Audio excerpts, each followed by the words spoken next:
Bentrovati amici, oggi parleremo di un organo importante al quale a volte non diamo la necessaria attenzione, e cioè parleremo della pelle, un organo molto esteso che può essere colpito anche da dei tumori. Ne parleremo oggi con il nostro ospite, il professore Francesco La Carruba, che è direttore della scuola di specializzazione in dermatologia e venerologia dell'Università degli Studi di Catania, nonché dirigente medico nel reparto dell'unità operativa complessa del Policlinico di Catania, ed è il motivo per cui oggi è qui, responsabile della dermatologia oncologica del Policlinico di Catania. Perché lo abbiamo invitato? Perché ci sono due giornate, il 20 e il 22 maggio, in cui i loro ambulatori saranno aperti e potranno dare dei consulti gratuiti, anche delle visite. Ma andiamo con ordine, vi ricordo il nostro numero che è il 342 74 55 005, con un messaggio, se volete, potete inoltrare una domanda al professore La Carruba. Professore, allora, la pelle è un organo così importante, quali sono i tumori che possono colpirla e come si fa a riconoscerli? Allora, innanzitutto buon pomeriggio a tutti e grazie per l'invito. Allora, la pelle, come dicevo, è un organo importante, infatti volevo fare questa premessa, a differenza di come si potrebbe pensare, la pelle non è un semplice involucro che ricopre il nostro organismo. La pelle è un organo vivo, come altri organi del nostro corpo, costituito da cellule. Il fatto che è un organo vivo ovviamente è una cosa importante, fondamentale, perché può ricostruire, quando abbiamo un trauma per esempio cutaneo, possiamo ricostruire appunto la pelle che viene danneggiata, ha tante altre funzioni, come per esempio la funzione tattile, importantissima, dolorifica, ma anche funzioni endocrine, funzioni di escretoria, tantissime funzioni che ovviamente non stiamo qui a discutere. Perché dico questo? Perché chiaramente, essendo costituito da cellule, la controparte, diciamo, di queste positività, di queste azioni positive, è che, come tutti gli altri organi costituiti da cellule, possono produrre tumori, possono essere la causa di insorgenza di tumori. Ora, la maggior parte delle cellule si trovano nella parte più superficiale della cute, che si chiama epidermide, ed è costituita da circa il 99% da cellule che si chiamano cheratinociti e da percentuale inferiore di altre cellule, tra cui i melanociti. La maggior parte dei tumori, tornando alla domanda iniziale, cutanea, derivano dai cheratinociti, da queste cellule appunto che costituiscono la parte più esterna della nostra cute, e sono il carcinoma basocellulare, di gran lunga il più frequente, ne vediamo giornalmente vari casi. Come si presenta questo tipo di tumore? Come si fa a riconoscere? Ecco, se una persona si accorge di una di una colorazione diversa, come può... Allora, dipende appunto dal tipo di tumore, di questi tumori. Magari adesso li analizziamo. Dicevo, il carcinoma basocellulare è quello molto più frequente. Poi abbiamo il carcinoma squamocellulare, che deriva sempre da queste cellule, dei cheratinociti, e infine abbiamo la forma più temibile, che è il melanoma, che invece deriva da cellule meno rappresentate a livello cutaneo, che sono i melanociti, e per questo sono per fortuna meno frequenti come tumori, però ripeto, sono il melanoma è il più temibile, perché è quello che purtroppo in molti casi può portare al decesso del paziente. Quindi alla morte. Quindi come facciamo a capire che qualcosa non va sulla nostra pelle? Allora, io partirei dal melanoma, perché hanno caratteristiche ovviamente diverse questi tumori. Quindi partirei dal melanoma, che è, come dicevo, la forma più aggressiva. Anche qui esistono varie forme di melanoma. La più frequente, quella che insomma, insorge nel 60-70% dei casi, si chiama melanoma a diffusione superficiale e si presenta come una macchia, diciamo, nella maggior parte dei casi, come una macchia scura a livello della cute. Ora è chiaro che esistono anche altri tipi di macchie, per fortuna scure, che compaiono sulla pelle, che sono assolutamente benigne. Quindi, sì, perché di solito insomma si hanno tanti nei, esatto. Quindi ecco, non tutti sono per fortuna esatto, no, anzi nella maggior parte dei casi. Però è vero che con l'età aumentano. Allora, si dice, c'è un detto che si nasce senza nei e si muore senza nei. Cosa vuol dire? Che in realtà alla nascita sono presenti pochissimi nei, sono davvero rari e si chiamano nevi congeniti e non sono più pericolosi rispetto ai nei che si sviluppano poi successivamente, se non una forma che sono dei nei chiamati giganti, che sono molto grandi e quindi sono più pericolosi. La maggior parte dei nei comincia a comparire nei bambini, diciamo, la comparsa maggiore si ha intorno alla pubertà, quindi è assolutamente normale, insomma voglio rassicurare tutti i genitori che cominciano a comparire dei nei verso i 7, 8, 9 anni, aumentino fino a circa 20-25 anni. Dopo quest'età possono comparire altri nei, però già bisogna cominciare ad attenzionarli.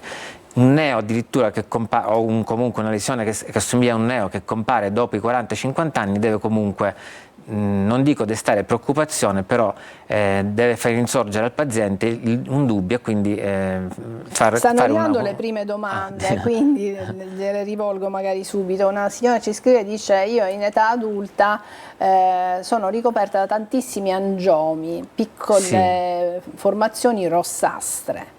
Sì, allora, dicevo poc'anzi appunto che per fortuna il melanoma non è l'unica macchia o comunque neoformazione che può comparire in età adulta. Abbiamo tantissime altre formazioni benigne, una di queste sono gli angiomi. E perché si formano? Perché è giusto che si informano per due motivi. Primo perché si formano. Perché si formano? Ecco. Ok. Gli angiomi non sono diversi assolutamente, non derivano dalle cellule dei melanociti o dei cheratinociti, sono semplici accumuli di vasi sanguigni, degli agglomerati di vasi sanguigni. Non c'è un motivo, diciamo, particolare, non c'è una causa ben precisa. C'è una predisposizione individuale a svilupparli, però sono facilmente riconoscibili perché sono molto rossi, sono piccolini, spesso sono multipli, hanno questo colore proprio rosso vivo e quindi per noi sono facilmente riconoscibili. Certo, certo, dipende se poi sono antiestetici, se è consigliabile toglierli oppure lasciarli stare. Allora è a discrezione del paziente perché sono semplicemente un fattore estetico, quindi si possono assolutamente lasciare. Se il paziente ha necessità per motivi estetici di toglierli, si tolgono facilmente questi angiomi perché possono essere rimossi con laser. Qualcuno invece ci chiede, la psoriasi è considerato un tumore della pelle, ma ci sono novità per quanto riguarda la cura? No, assolutamente non è, per fortuna non è un tumore della pelle la psoriasi. La psoriasi è una malattia di tipo infiammatorio, a carattere infiammatorio multifattoriale, ha tantissime cause, non ancora tutte scoperte, però per fortuna non è un tumore e quindi non porta mai al decesso del paziente, se non in forme molto molto gravi, ma non perché diano metastasi, ma perché possono dare altre complicanze. Comunque sicuramente per la psoriasi negli ultimi anni ci sono tantissime novità di cura anche per le forme avanzate, per le forme gravi. Quindi il nostro telespettatore ha ricevuto in questo momento una buona e bella notizia. Sì, tra l'altro presso la nostra clinica dermatologica del Policlinica abbiamo un centro dedicato per la psoriasi, quindi eventualmente può anche recarsi. Certo, può prenotare una visita proprio al Policlinico di Catania. Ancora qualche minuto e poi andiamo in pubblicità. Ecco, c'è un modo per prevenire, si possono prevenire i tumori della pelle? Allora c'è un modo per cercare di prevenirli, anche qui facciamo una piccola premessa: quali sono i fattori di rischio che possono determinare l'insorgenza di un tumore della pelle? Vale un po' per tutti questi tumori. Innanzitutto la genetica, ci sono pazienti più predisposti rispetto ad altri a sviluppare un tumore cutaneo. Ma quindi questo se si è avuto un parente che ha sviluppato un tumore bisogna stare attenti, sì, e quindi un parente di primo grado che ha sviluppato un tumore, un papà, aumenta, una mamma, un fratello. Sì. Questo significa che bisogna fare delle visite ogni quanti anni? Sì, questo diciamo adesso ci arriviamo, è uno dei fattori di rischio. Poi abbiamo altri fattori di rischio che sono importantissimi. Il fototipo chiaro, cosa vuol dire? Il fototipo chiaro vuol dire avere la pelle molto chiara, gli occhi verdi, lentiggini o addirittura anche, peggio ancora, capelli rossi, occhi azzurri, perché sono i soggetti che subiscono maggiormente i danni delle radiazioni ultraviolette. Radiazioni ultraviolette perché questo è il fattore di rischio principale. Quindi il sole. Non il sole. esporsi troppo al sole, troppo a lungo, nelle ore magari adesso calde. diamo qualche consiglio. Parlavo di radiazioni ultraviolette perché non è soltanto il sole, ma sono anche i lettini abbronzanti. Non ci si pensa, però un'eccessiva esposizione ai lettini abbronzanti può essere una predisposizione all'insorgenza dei tumori cutanei. In particolare per quanto riguarda il melanoma, che dicevo è la forma più grave, bisogna evitare, questo viene detto sempre, le ustioni solari, che vuol dire le scottature. Quindi quando purtroppo andiamo al mare prendiamo il sole senza le adeguate protezioni, di cui magari discuteremo, e quindi ci scottiamo, viene già il cosiddetto eritema, cioè l'arrossamento della cute. Certo. Peggio ancora quando c'è lo scollamento, le bolle, ancora peggio. Questi danni, questa azione del sole indica un danno ai melanociti che appunto possono poi portare negli anni all'insorgenza del melanoma.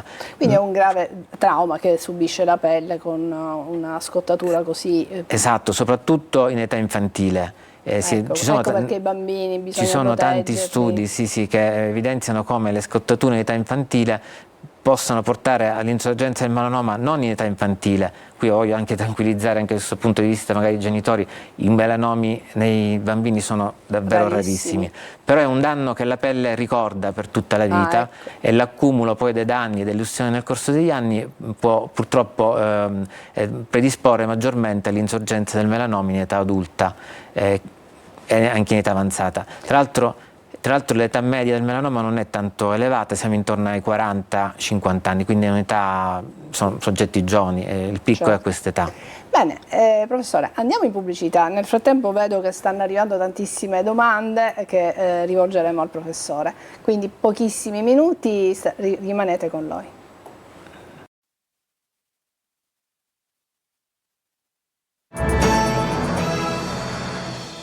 Eccoci, stiamo parlando con il professor Francesco Lacarruba, stiamo parlando delle malattie della pelle, ma soprattutto ci stiamo concentrando su quelli che sono i tumori, e il professore ci ha spiegato che uno dei più terribili, uno dei più comunque per fortuna meno comuni ma pericoloso, è il melanoma.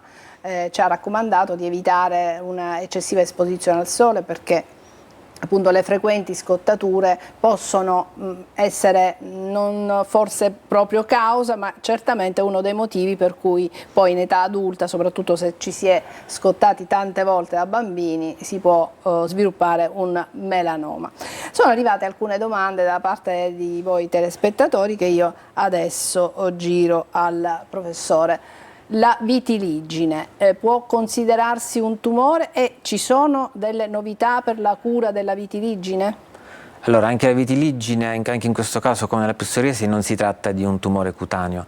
È un po', se vogliamo dire, semplificare un po' il discorso, l'opposto un po' del melanoma, perché nel melanoma abbiamo una proliferazione di melanociti, tutti i tumori. Quindi si presenta di colore scuro? No, il melanoma. Il melanoma. Sì, sì, magari poi approfondiamo un po' il melanoma perché è importante questo. Le regole per i pazienti. Lo dobbiamo fare sempre molto in fretta. Velocissimamente, però alcune regole vorrei dirle. Sì. Ho capito che il professore vuole andare proprio professore, qual è? Vuole andare proprio step by step, non no, però le notizie fondamentali vorrei rispondere subito alle domande. Dice poi ne parliamo. Vabbè, se ci rimane tempo lo diremo. Quindi dicevo, come tutti i tumori è una proliferazione di melanociti. Il vitiligine è l'opposto perché è una malattia autoimmune in cui il sistema immunitario del soggetto aggredisce i melanociti e li distrugge, quindi è una distruzione di melanociti. E si presenta con chiazze bianche. All'opposto, certo, con chiazze bianche molto chiare. Per fortuna è solo un problema estetico, non solo è un termine riduttivo perché chiaramente i pazienti che hanno vitiligine in viso magari o nelle mani è un problema chiaramente importante di relazione. Ci sono delle novità? Anche qui abbiamo un paio di novità, le abbiamo. Una già diciamo disponibile, una crema disponibile da pochi mesi in Italia appunto per la cura di alcune forme di vitiligine. Quindi la pelle ritorna del colore normale? Si ripigmenta, anche qui come in medicina non è sempre, però in elevate percentuali di casi si ha una completa ripigmentazione. E anche in studio c'è una ricerca per anche farmaci per via orale, quindi per bocca, ancora più efficaci, che probabilmente usciranno in commercio nei prossimi anni. E c'è una signora che si firma Rosaria, dice ho 69 anni e da qualche tempo mi si sono formati tantissimi nei, dalle caviglie addirittura fino al volto, che si squamano. Ecco, di che cosa potrebbe essere? Allora, come dicevo all'inizio, è difficile che dopo i 40 anni, diciamo, compaiano nuovi nei. Quando compaiono tante lesioni che assomigliano ai nei, probabilmente si tratta di altre formazioni benigne, diciamo, molto probabilmente in questo caso saranno cheratosi seborroiche, che sono piccole neoformazioni, piccole papule, piccole macchie cutanee di colore marrone che desquamano, proprio come dice la telespettatrice, che assomigliano ai nei ma sono assolutamente benigne. In ogni caso è consigliabile per sicurezza un consulto dermatologico. Un nostro telespettatore ci dice: sono affetto da eczema atopico da contatto, può essere un fattore scatenante anche l'alimentazione poco corretta? Allora, anche qui siamo un po' fuori tema, anche l'eczema chiaramente è l'eczema da contatto è una patologia a carattere infiammatorio di tipo allergico. In pratica si scatena una reazione allergica a livello cutaneo proprio, come dice il nome, per il contatto con una sostanza estranea. Quindi generalmente si tratta di sostanze con cui viene a contatto con la cute, toccandole, per questo si chiama dermatite da contatto. In alcuni soggetti però anche ingerendo alcune sostanze come per esempio il nichel insieme agli alimenti, per esempio, facendo soltanto un esempio, si possono aggravare delle dermatite da contatto già presenti. Qualcun altro ci parla delle cheratosi attiniche. Sì, il professore dice siamo fuori tema perché noi ci stavamo concentrando sui tumori, perché ci sono 2 giornate che il Policlinico sta riservando proprio per non solo consulenze ma anche visite gratuite, per cui ci stavamo soffermando, però rispondiamo con molto piacere ai nostri telespettatori, sì, anche su altro. No, in questo caso non è completamente sbagliato, anzi, insomma, spezzo una lancia per il telespettatore, esatto, perché le keratosi attiniche non sono ancora dei tumori invasivi, ma sono dei cosiddetti precursori. Sono precursori del carcinoma squamocellulare a cui accennavo all'inizio, che è un altro tipo di tumore cutaneo. Sono frequentissime, soprattutto nei soggetti anziani, dopo i 60 anni, si presentano come delle piccole macchie rosate, desquamanti, leggermente desquamanti, anche qui nelle aree fotoesposte, perché anche qui il sole è un fattore, diciamo, causale. Di per sé non sono pericolose, ma devono essere trattate necessariamente, perché negli anni possono evolvere in una buona percentuale di casi verso il carcinoma squamocellulare. Anche in questo caso abbiamo tantissimi mezzi per curarle. La nostra telespettatrice ci dice che fa terapia fotodinamica, ma le cheratosi rimangono, quindi sì, forse ci possono essere altre terapia fotodinamica. Come dicevo poc'anzi, abbiamo tante terapie per le cheratosi attiniche. Terapia fotodinamica è una terapia che si fa in ospedale con delle lampade particolari. Esistono anche molte creme, molti farmaci a base di crema che si possono utilizzare per le cheratosi attiniche. Purtroppo non tutte le keratosi, non tutti i pazienti rispondono agli stessi trattamenti, altrimenti basterebbe un solo trattamento per tutti. E spesso facciamo terapie rotazionali, cioè dopo la terapia fotodinamica magari il paziente fa una terapia topica con una pomata, poi magari dopo un po' di tempo ritorna alla terapia fotodinamica, anche perché si tratta di una condizione cronica, ripeto, determinato dal sole che si è accumulato negli anni, quindi al momento non c'è una terapia eradicante, bisogna sempre fare dei controlli. Noi diciamo un po' anche come altre patologie croniche come il diabete, per esempio, bisogna sempre tenerli sotto controllo. Certo. Un nostro telespettatore o telespettatrice, non saprei, ha una macchia nera sulla spalla che le porta prurito forte, quindi una macchia nera, dice mi dicono che è stress, ma giustamente è un po' preoccupato. Allora, la parola macchia nera è ovviamente molto generica, dice tutto perché e non dice niente. Sì, chiaramente se una macchia nera bisogna attenzionarla. perché è chiaramente uno dei segni di un possibile melanoma. Esistono anche qui altre patologie che possono determinare delle macchie più che nere, magari grigio chiare, un po' meno definite, un po' più sfumate, che possono derivare anche da un grattamento ripetuto dovuto appunto al prurito, e quindi è anche possibile che in questo caso si tratti di questo tipo di macchia derivata semplicemente da un grattamento. Ecco, quando la pelle provoca prurito, quando è molto disidratata?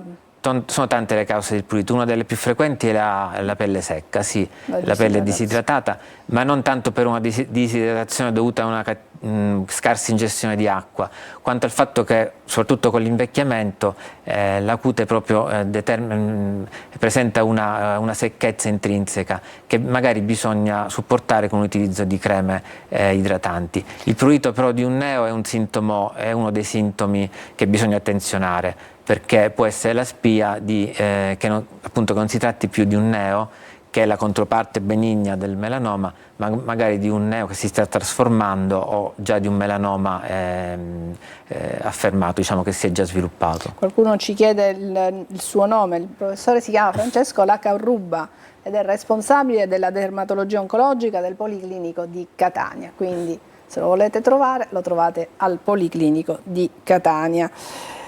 Professore, possiamo parlare appunto di cosa fare per mantenere sana la nostra pelle? Sempre parlando appunto come cercare di prevenire. Come prevenzione. Sì, come prevenzione. Allora, abbiamo detto di evitare le scottature, il sole, i raggi ultravioletti. Sì, perché è la causa principale appunto dell'insorgenza del melanoma. Le creme solari che tanto vengono pubblicizzate, sì, con protezione altissima, quelle possono aiutarci? Sicuramente sono sì. Efficaci? Sicuramente sì. Bisogna innanzitutto cercare di evitare le aree, di esporsi nelle ore di insolazione maggiore, classicamente dalle 10-11 del mattino fino alle 16 del pomeriggio, in cui appunto il sole è più forte e i raggi ultravioletti sono più dannosi. Bisogna proteggere appunto i bambini, soprattutto con le creme solari a cui si accennava prima. Il fattore di protezione deve essere adeguato al fototipo, quindi chi ha la pelle più chiara deve utilizzare sicuramente creme solari con fototipo con un fattore di protezione più elevato. In genere comunque noi dermatologi suggeriamo di non utilizzare una crema con fattore di protezione inferiore a 30. Quello in genere consigliamo noi fattori di protezione 50 o 50 più, come viene detto, perché è quello che protegge di più la nostra cute ed evita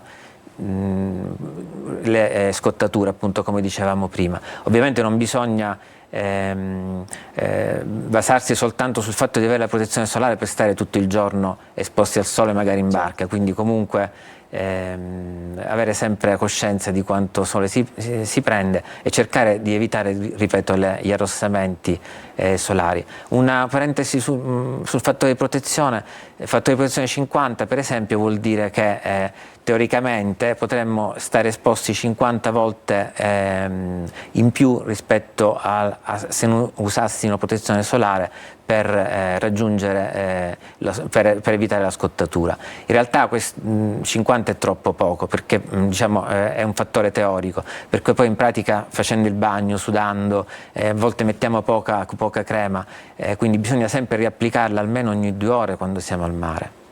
Certo, qualcuno ci dice che ha già provato a prenotarsi all'Open Day con le 2 giornate, ma già avete raggiunto il numero di visite, quindi sì, ci chiedono se state prevedendo altri momenti, altre giornate magari nei prossimi mesi. Sì, abbiamo già raggiunto tantissime visite, quindi avevamo raggiunto il target. Nei prossimi giorni aumenteremo un pochettino questo numero, cercando di aprire un paio di ambulatori in più. Queste iniziative vengono comunque ripetute periodicamente, almeno 2 volte l'anno, presso la nostra clinica. Ma ogni quanto tempo bisogna attenzionare i propri nei? Cioè, quando bisogna fare la mappatura dei nei, per esempio? Se lo si è fatto, che ne so, oggi, Dopo quanto tempo si deve poi rifare una mappatura dei nei? Allora, dipende dai fattori di rischio del paziente. Pazienti che hanno elevati fattori di rischio, diciamo prima pazienti con storia familiare di melanoma, cioè un parente di primo grado che ha avuto il melanoma, pazienti che hanno già avuto un melanoma in passato sono a più alto rischio, come anche soggetti che hanno tanti nei, più di 50, si è visto che chi ha più di 50 nei è a più alto rischio di sviluppare melanoma, pazienti immunodepressi perché magari fanno terapie immunosoppressive. Ecco, abbiamo tante categorie di soggetti a più alto rischio. In questi casi consigliamo di fare la visita dermatologica, la mappatura cosiddetta ogni 6 mesi. Chi invece non ha un fattore di rischio così alto? Anche qui dipende dal numero di nei e dalle caratteristiche che ha dei nei del paziente. Magari chi ha dei nei un po' di forma più irregolare necessita di un controllo annuale, per esempio. Pazienti che non hanno nei o hanno pochissimi nei magari possono fare annualmente ogni 2 anni una visita dermatologica, però non necessitano della mappatura vera e propria, che comunque è un esame di secondo livello che viene fatto con col videodermatoscopio. Giusto, quasi in conclusione di trasmissione arriva il messaggio di una persona che ha un melanoma a sede occulta. Ho asportato 3 linfonodi ascellari, di cui uno è risultato, scrive fra virgolette, brutto. Il fatto che non si trova il tumore primario è molto preoccupante? Allora, purtroppo a volte capitano questi casi, nel senso che non abbiamo sviscerato, diciamo, il Esatto. problema del melanoma metastatico, però il melanoma chiaramente è un tumore che può portare in alcuni casi al decesso dei pazienti, perché può diffondere ad altri organi. Anche in questo caso però voglio tranquillizzare un po'. Esistono negli ultimi anni terapie innovative, soprattutto l'immunoterapia, che è molto efficace. A volte cosa succede? Che il melanoma che ha determinato poi questa diffusione si dice in regressione, cioè viene distrutto un po' dal sistema immunitario e quindi non si sa più dove era, almeno in passato, perché tra l'altro poteva insorgere sulla cute, ma ci sono alcuni tipi di melanoma che partono anche da altri organi del sistema nervoso centrale o dall'occhio, quindi a volte non si riesce a individuare questo tumore primitivo. Chiaramente quello che determina poi la prognosi del paziente non è tanto andare a trovare da dove è partito tutto, ma vedere al momento quanto è diffuso e cosa si può fare. In questo caso però noi passiamo sicuramente la palla all'oncologo, perché non è più compito nostro, ma è compito dell'oncologo, che ha a disposizione poi tutte le terapie innovative. Certo. Mentre il melanoma, se è visibile, si esporta e esatto. poi il melanoma si decide se procedere con altre terapie oppure finisce solo con l'intervento. Sì, il melanoma quando viene individuato dal medico, insomma dal dermatologo, la terapia, l'unica terapia, quella che facciamo, è l'asportazione chirurgica. Dopodiché di quella parte di tessuto. Di quella parte di tessuto e anche un po' di cute sane intorno, per essere sicuri di averlo tolto tutto. Certo. Una volta che si asporta, si invia all'anatomopatologo, che ci dirà quanto è profondo questo tumore, e da lì ci sono, nella maggior parte dei casi, per fortuna, grazie alla diagnosi precoce, non è più necessario fare nulla, se non un semplice poi allargamento dei margini, il paziente guarisce completamente. In una percentuale diciamo minore purtroppo bisogna fare altre indagini quando il tumore iniziale diciamo è più profondo, per essere sicuri che non si sia diffuso appunto ai linfonodi o ad altri organi. Mi sembra che abbiamo esaudito il nostro telespettatore, lo abbiamo anche in parte tranquillizzato. Grazie professore La Carruba, grazie alla regia e grazie anche a voi che ci avete seguito fin qui. Alla prossima.